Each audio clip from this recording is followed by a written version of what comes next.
안녕하세요. 오늘도 사연살롱을 찾아주셔서 감사합니다. 부산에서 아이 둘을 키우고 있는 40대 초반 주부예요. 부모는 자식의 거울이라는 말이 있죠. 그런데 제 남편을 보면 그 말이 다 맞는 건 아닌 것 같아요. 적어도 제 남편은 시부모님과는 결이 다른 사람이거든요. 남편은 이민 2세대로 미국에서 나고 자랐어요. 대개 이민 2세대가 그렇듯 처음엔 제 남편도 한국어가 서툴었어요. 집에서 부모님이 한국어를 사용하시긴 했지만 밖에서는 늘 영어를 사용했으니까요. 그래서 한국어로 대화가 가능하기는 해도 어려운 단어나 속담, 관용어가 나오면 헤매이기도 했죠. 어릴 땐 학교에서 인종차별도 당하고 심지어 길에서 마주친 백인들한테 넌 어떻게 영어를 잘하냐 하는 말도 자주 들었대요. 영어를 잘해서 칭찬을 하는 건데 이게 뭐가 문제냐고 할 수도 있겠지만 생각해보세요. 한국에 사는 한국인한테 한국어를 잘한다고 하지는 않잖아요. 그렇게 말을 한다면 거기에는 넌 우리나라 사람도 아닌데 어떻게 우리나라 말을 잘하니? 라는 뜻이 담긴 거니까요. 적어도 제 남편한테 그런 말을 했던 백인들한테는 제 남편이 미국인으로 받아들여지지 않았다는 거예요. 나고 자란 미국에선 미국인으로 받아들여지지 않고 부모의 고국인 한국에서는 한국인으로 받아들여지지 않는 모순이 발생한 거죠. 그렇다 보니 남편은 자라면서 정체성에 대한 고민을 많이 했다더군요. 어디에도 뿌리를 내릴 수 없는 자신이 마치 이방인 같았대요. 그런 남편을 다잡아준 건 다름 아닌 태권도였어요. 학교에서 하도 괴롭힘을 당하니까 자기 몸은 자기가 지켜야 된다는 생각에 시작했던 운동인데 태권도 관장님 덕분에 남편은 자신이 한국인이라는 자부심을 가지게 된 거죠. 남편은 수련을 통해 몸도 건강해졌지만 정신은 더 건강하게 자랄 수 있었어요. 그래서 고등학교를 졸업한 뒤 부모님의 반대에도 무릅쓰고 한국에 있는 대학에 진학했고 1학년을 마치고는 남들처럼 군대까지 다녀왔어요. 미국 국적까지 포기하면서요. 남들은 돈을 주고라도 어떻게든 안 가려고 애쓰는 군대를 자발적으로 다녀왔다니 참 어지간한 사람이긴 하죠. 물론 남편의 그런 점에 이끌려 결혼까지 하게 됐지만 가끔은 참 융통성 없는 사람이다 싶기도 해요. 아무튼 홀로 한국에서 생활하게 된 남편은 학비와 생활비를 벌기 위해 안 해본 일이 없을 정도로 열일을 하며 지냈어요. 대학 시절엔 저도 안 살아본 고시원 생활도 2년 넘게 했더라고요. 그 밖에도 햇볕 한 점 만드는 반지하집에 옥탑방 생활도 하면서 거주지를 한 단계씩 업그레이드 시켰고 그러다가 마지막으로 지내게 된 곳이 바로 저희 부모님 소유의 원룸이었어요. 저희 부모님은 자수성가해 동네에 작은 건물을 하나 가지고 계셨는데 1층에는 부모님이 하시는 식당이 있고 2층, 3층에는 한 층에 2개씩 원룸을 세놓고 계셨어요. 저희 식구는 4층에서 생활을 했고요. 그때 남편은 2층에 새들어 살고 있었죠. 제 남편에 대해 호감을 보인 건 저보다 저희 아빠가 먼저였어요. 2층에 새로 들어온 총각 말이야. 사람이 참 됐더라고. 아침 일찍 동네 한 바퀴씩 뛰고 집 앞 청소를 하지 뭐야. 며칠 저러다 말겠지 했는데 벌써 한 달 넘게 매일 청소를 하더라고. 네 집 자식인지 몰라도 부모가 아들 하나는 제대로 키웠어. 입에 침이 마르도록 칭찬을 하는 아빠를 보면서 꽤나 마음에 들었나 보다 했어요. 하지만 딱 거기까지였죠. 그런데 하루는 엄마가 그러는 거예요. 여보, 200으로 총각 말이에요. 알고 보니 미국 교포더라고요. 미국 국적도 포기하고 한국에 살면서 군대까지 갔다 왔다네요. 세상에 젊은 사람이 어쩜 그렇게 기특한 생각을 했을까? 이젠 아빠에 이어 엄마까지 칭찬이 이어졌어요. 이사 온 지 2달도 안 돼서 저희 부모님 마음을 사로잡은 남편은 순식간에 저희 집 사위 1순위가 되었어요. 엄마는 각종 김치며 밑반찬을 퍼나르기 바빴고 아빠는 안주거리를 핑계삼아 종종 남편을 집으로 불러 술자리를 가졌어요. 그러다 보니 어느새 남편은 저희 집에 자주 드나들게 되었죠. 명절엔 저희 집에서 차례도 지내고 밥도 함께 먹는 게 당연해졌고요. 제 남동생과 형동생 하는 관계가 되었지만 그때까지도 저는 남편한테 이성적인 관심은 생기지 않았어요. 그러다가 제가 석사학위를 위한 영어 논문을 쓰게 되면서 관계가 깊어지게 되었죠. 아무래도 영어 논문이 국문 논문보다 점수가 높다 보니 욕심을 내긴 했는데 막상 시작해보니 이게 만만한 게 아니더라고요. 저도 영어 꽤나 한다고 하는데도 회화 실력이랑 논문 실력은 별개였어요. 이미 판은 벌려놔서 이제와 덮기는 곤란한 상황이라 이러지도 저러지도 못하고 있었죠. 그러자 엄마가 그러는 거예요. 혼자 끙끙 앓지 말고 성훈이한테 도와달라고 해봐. 영어라면 숨쉬듯이 술술 나오는 앤데 옆에 영어 박사를 두고 왜 고민을 해? 엄마, 이게 영어 좀 한다고 할 수 있는 게 아니라니까. 그렇게 따지면 한국어 한다고 다들 논문 쓸 실력 돼? 아니잖아. 나 머리 복잡하니까 말 시키지 마. 얘 좀 봐라. 너 지금 성훈이 무시하니? 걔 미국에 있을 때 하버드 붙었던 애야. 하버드 포기하고 한국에서 대학 다니겠다고. 그래서 걔 부모님이 생활비며 학비 딱 끊고 한 푼도 안 주셨다잖아. 너 다니는 대학하고 하버드가 비교나 되니? 내 딸이지만 참 웃긴다 얘. 그 말에 대단하다는 생각보다는 이 사람 어딘가 좀 모자란 게 아닌가 하는 생각이 들었어요. 아니, 그렇게 실력도 있는 사람이 왜 한국에 와서 사서 고생을 한대요? 아무래도 순진한 우리 부모님을 속이는 사기꾼이 아닌가 싶더라고요. 그래서 실력 확인도 할 겸 논문을 들고 찾아갔죠.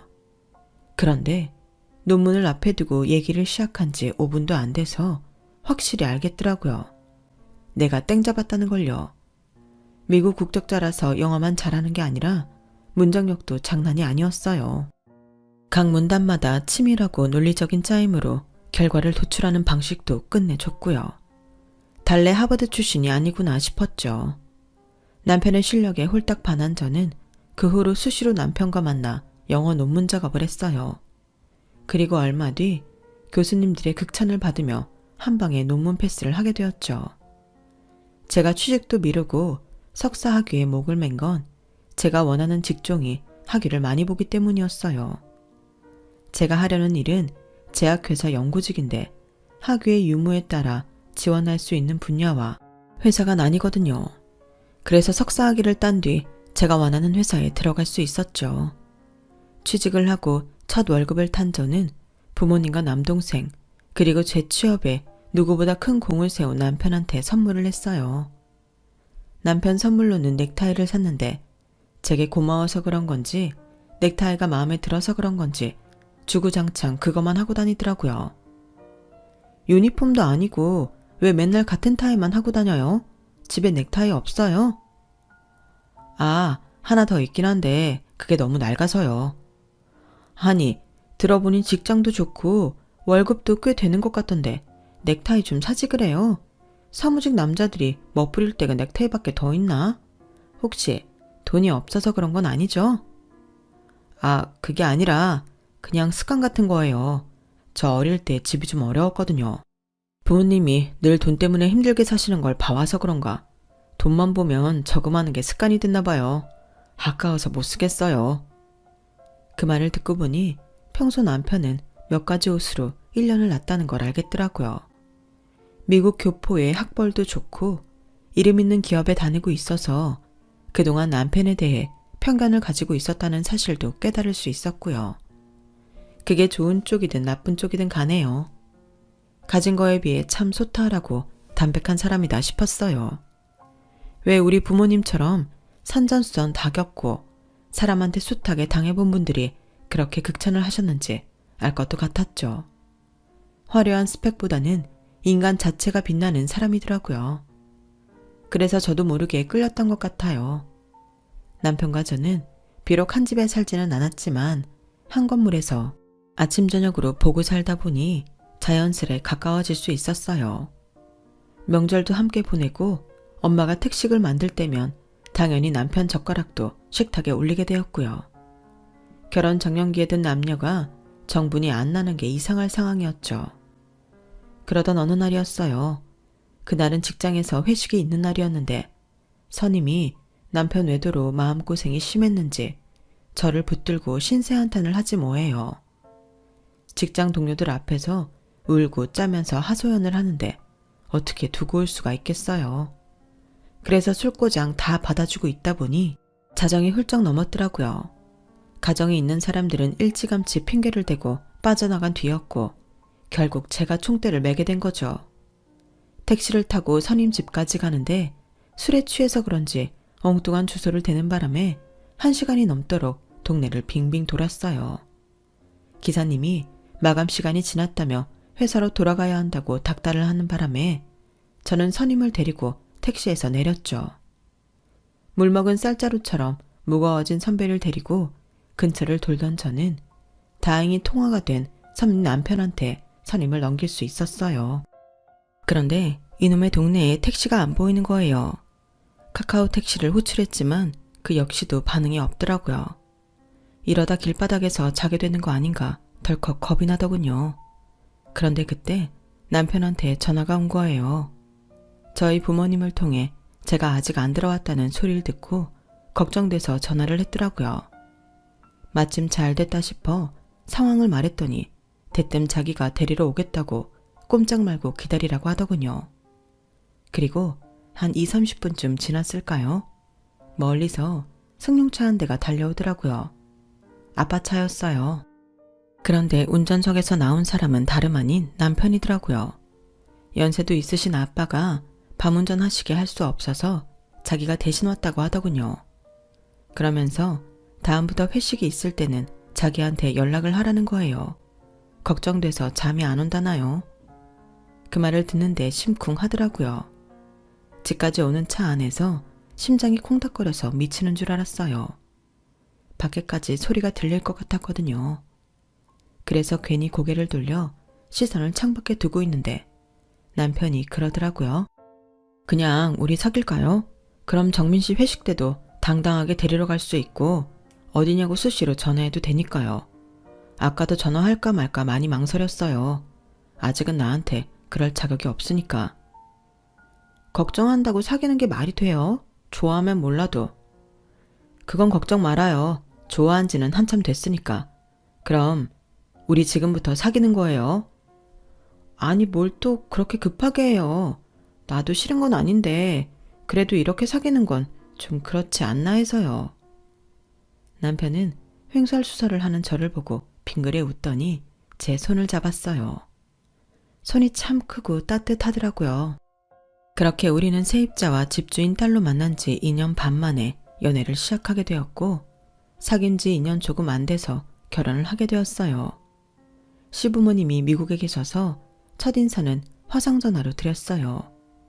미국에 살고 계셔서 한국 부모님들보다는 좀 깨어있는 분들일 줄 알았는데 의외로 아니더라고요.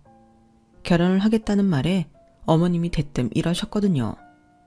아니, 장남도 아직 결혼을 안 했는데 차남이 네가 먼저 하겠다고? 이게 무슨 경우 없는 짓이니? 결혼을 서두르는 이유라도 있는 거니? 애라도 생긴 거야? 어머니, 아니에요. 형이 만나는 사람이 있다면 형 결혼할 때까지 기다리겠지만 없으니까 먼저 준비된 우리가 하겠다는 거죠. 그리고 애가 생겼으면 축복해달라고 먼저 말씀드렸을 거예요. 얘는 못하는 소리가 없어. 결혼도 안 한 상황에 애를 갖는 게 말이 되니? 난 결혼 전에 몸 함부로 굴리는 여자 며느리로 안 본다. 자고로 신부감은 남자를 모르는 여자를 골라야 돼. 왜 새거도 많은데 헝거를 골라? 절대 그러면 안 돼. 옆에서 그 말을 듣는데 이건 웬 조선시대? 하는 생각이 들더라고요. 물론 혼전 임신을 추천하는 건 아니지만 그걸 여자한테 책임을 떠넘긴다는 건 말이 안 되는 거잖아요. 게다가 헝거라니요. 솔직히 그날 통화를 끝내고 잠시 고민을 했어요. 이런 시부모 밑에서 살 수 있을까 하는 걱정 때문이었죠.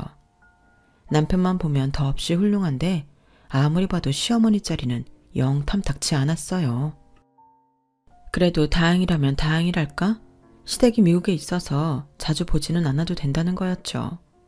그래서 남편만 보자는 생각으로 결혼을 감행했어요. 시부모님이 한국에 들어올 상황이 안 된다고 하셔서 결혼식은 한국에서 한 번, 미국에 가서 한 번 더 했어요. 미국에서 한 결혼식의 하객은 남편 친구들 몇몇을 빼면 시부모님이 다니는 교회 분들이 대부분이었어요. 그런데 결혼식을 마친 뒤 축의금을 정리하던 아버님이 그러시더라고요. 하객들 대부분이 나랑 집사람 지인이니까 축의금은 우리가 챙기마.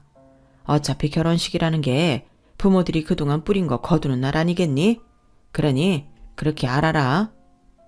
솔직히 처음부터 축의금을 챙길 생각은 없었어요.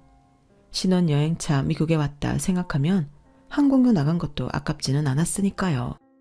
그래도 대놓고 그런 말씀을 하시니 좀 놀라기는 했어요. 한국에 돌아와 엄마한테 그 얘기를 했더니 그래? 미국에 오래 사신 분들이라 그런가? 따지고 보면 틀린 말은 아니니까. 얼마 안 되는 돈으로 얼굴 붉힐 일 없다는 게 저희 부모님 입장이라 저도 축의금 일은 잊기로 했어요. 그런데 축의금 문제는 그렇게 계산이 철저한 분들이 다른 면에 있어서는 계산이 흐리더라고요. 저희 집이 식당을 한다고 해서 그런가 툭하면 식재료를 보내달라는 요구를 하셨거든요. 그것도 돈 한 푼 안 보내시면서요. 처음엔 시부모님 드실 건데 뭔 돈을 받나 싶어서 그냥 보내드렸는데 이게 한두 번으로 끝나지 않았다는 게 문제였죠. 아가, 그 된장 말이다. 지난번에 보내준 걸로 3통만 더 보내렴. 교회 분들이 우리 된장을 얼마나 좋아하시나 몰라. 그리고 보내는 김에 말린 고사리랑 미역도 좀 보내. 한꺼번에 담아서 보내지 말고 한 번 먹을 분량씩 진공 포장해서 보내라고. 그래야 먹기도 편하잖니. 아, 네 시아버지가 홍삼 진액도 사보내라신다.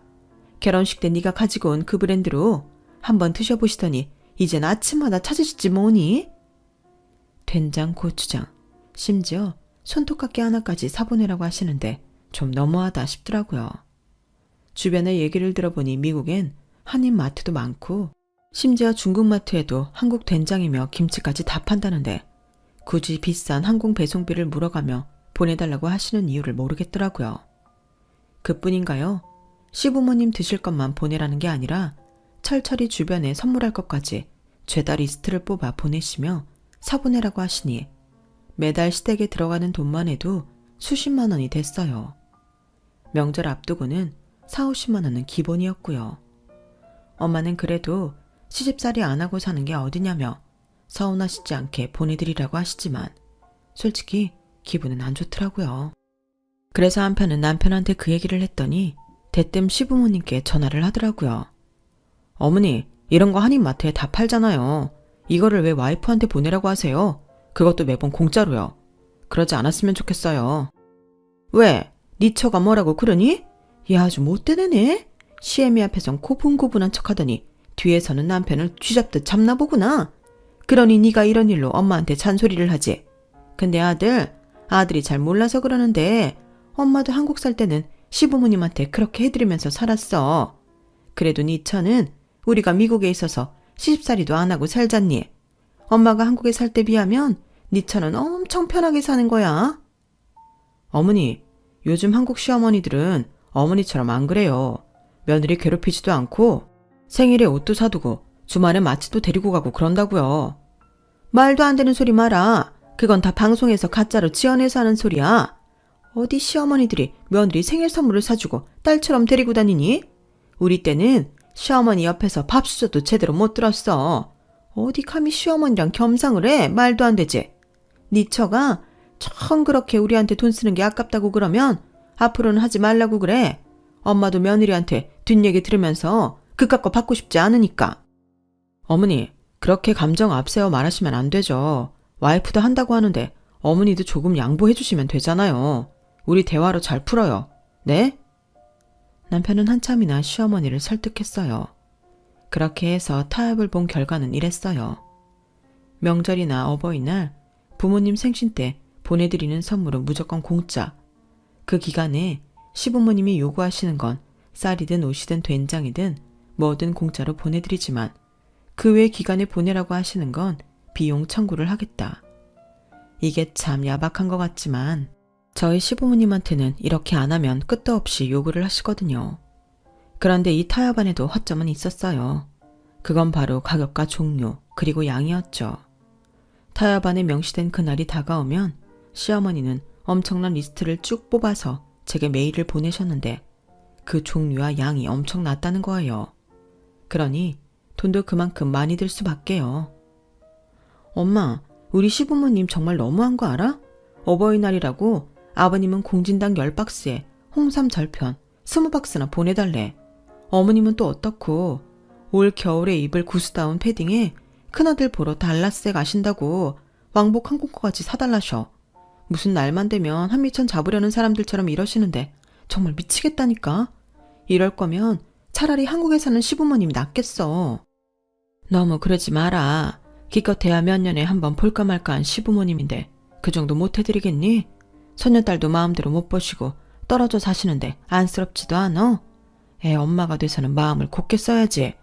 그래야 나중에 네 딸이 좋은 시부모님 만나지. 베푼 만큼 복 받는다 생각하고 좋은 마음으로 해드려. 엄마 말이 틀린 것만은 아니었어요. 사실 저도 마음에 걸리는 부분이 있긴 했거든요.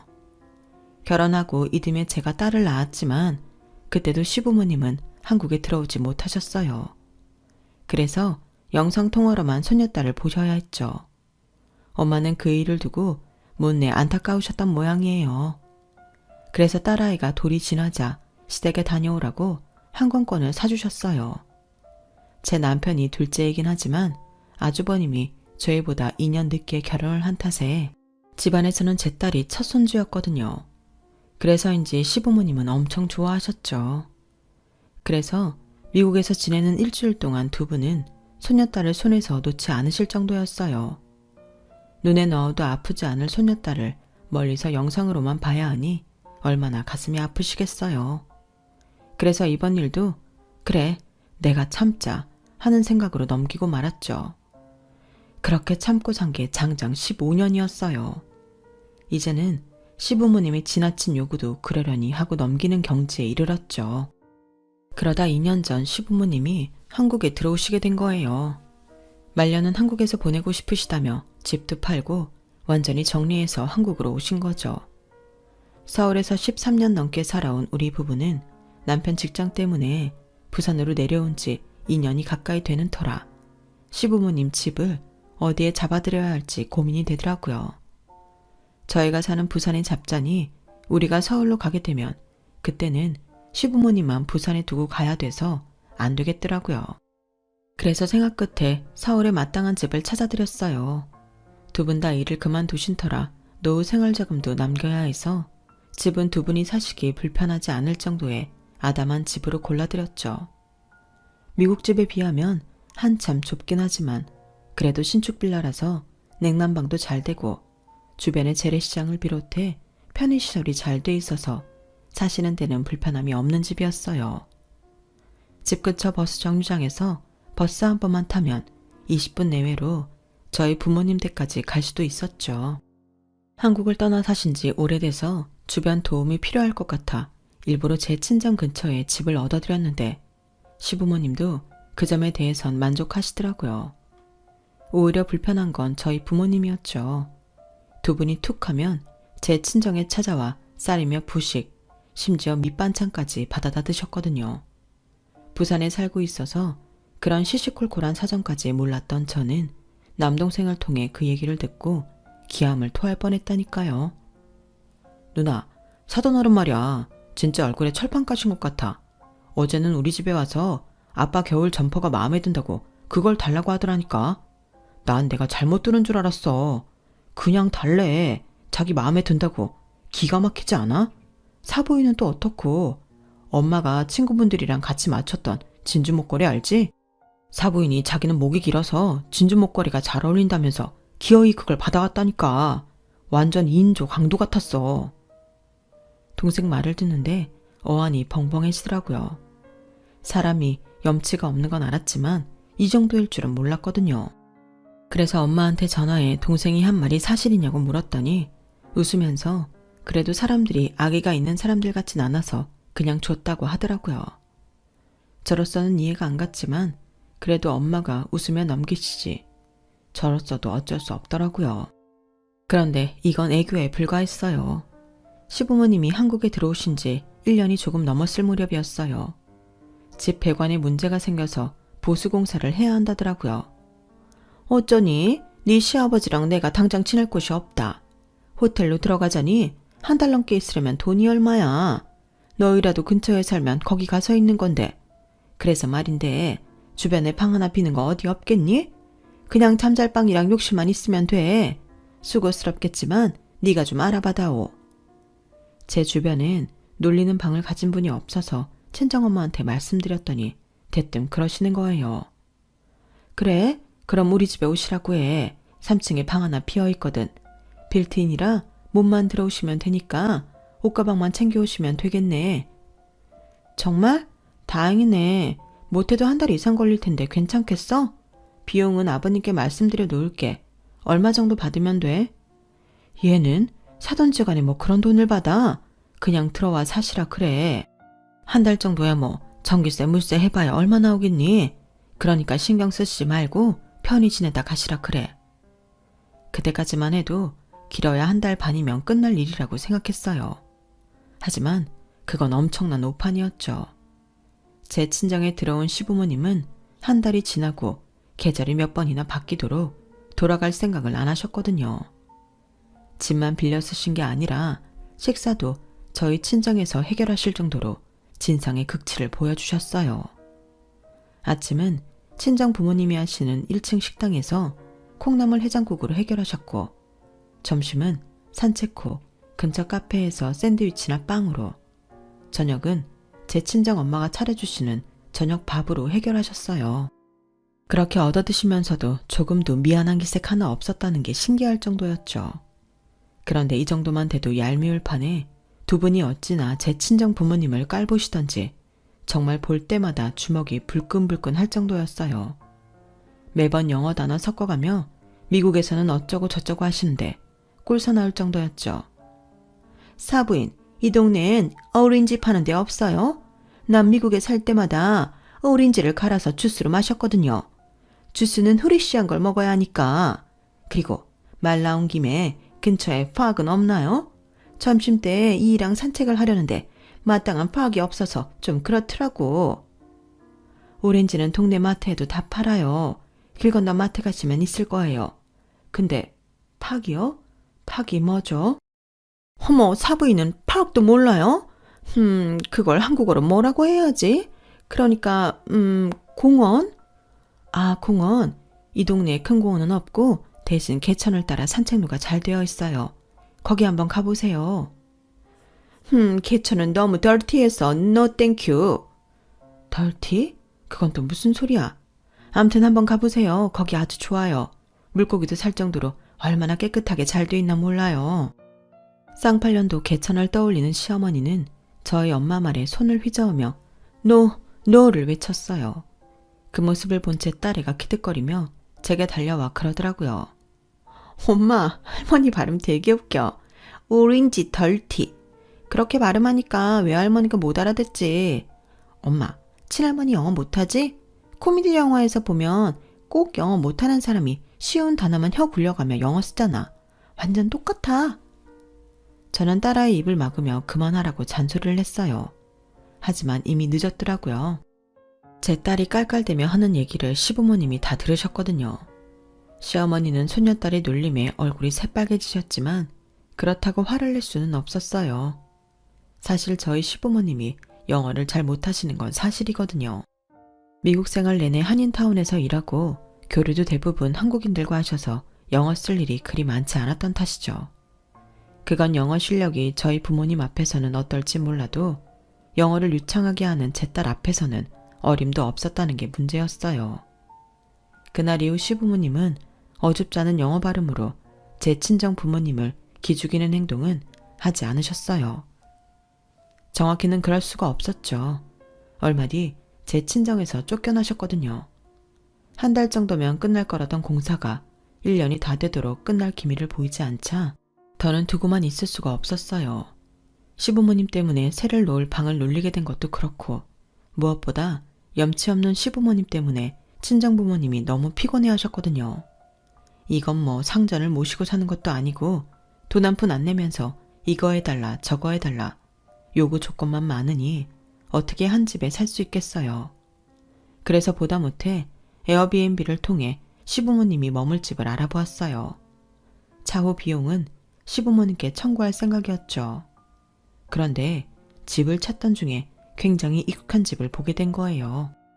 저희 시부모님이 한국으로 들어오실 때 미국에서 사용하시던 그릇이랑 소품들을 죄다 들고 오셨는데 그게 그대로 놓인 집이 있더라고요.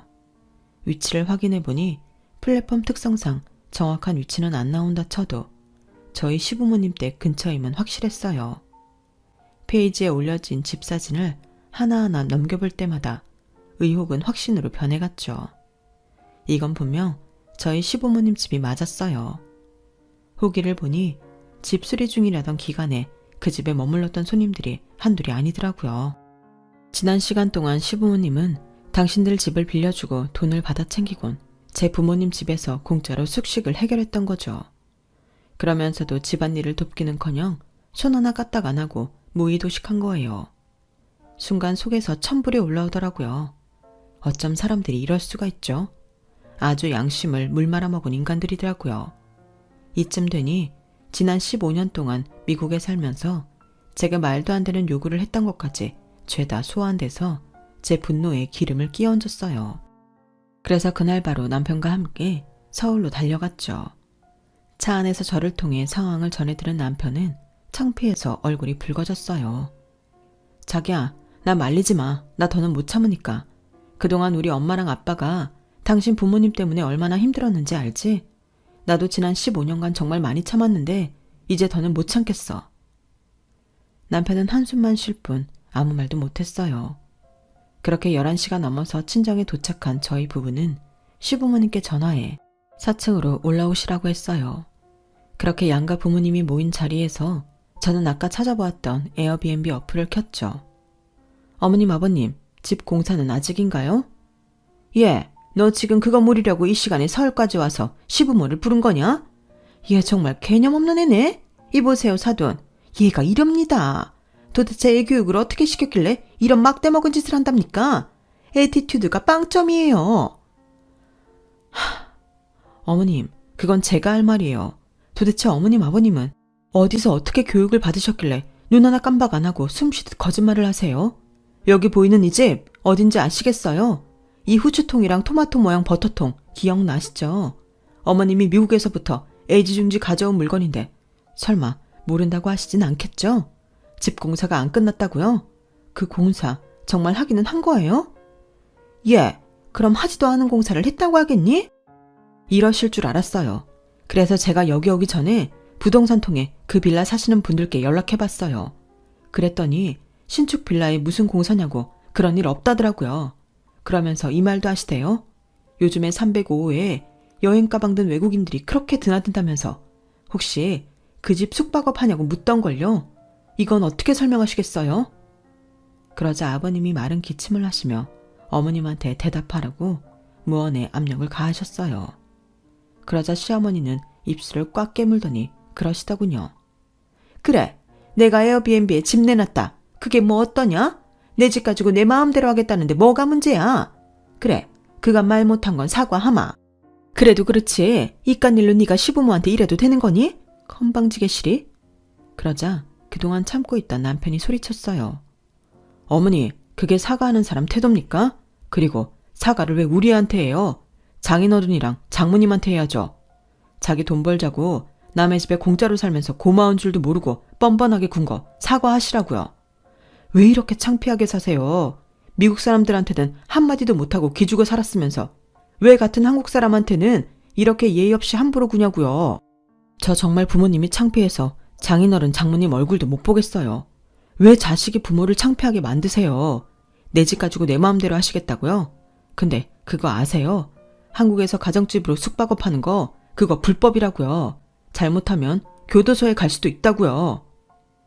그 말에 시부모님은 얼굴이 하얗게 질렸어요.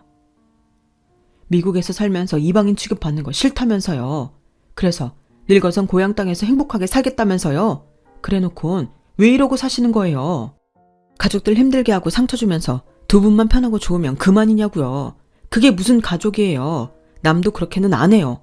형이 왜 집 떠나서 달라스로 갔는지 잊으셨어요? 어머니 아버지가 이러니까 창피해서 그런 거잖아요. 이젠 나도 더는 못 참아요. 내가 사랑하는 와이프랑 장인어른 장모님 가슴 아프게 하면서까지 어머니 아버지 챙기지 않을 거예요.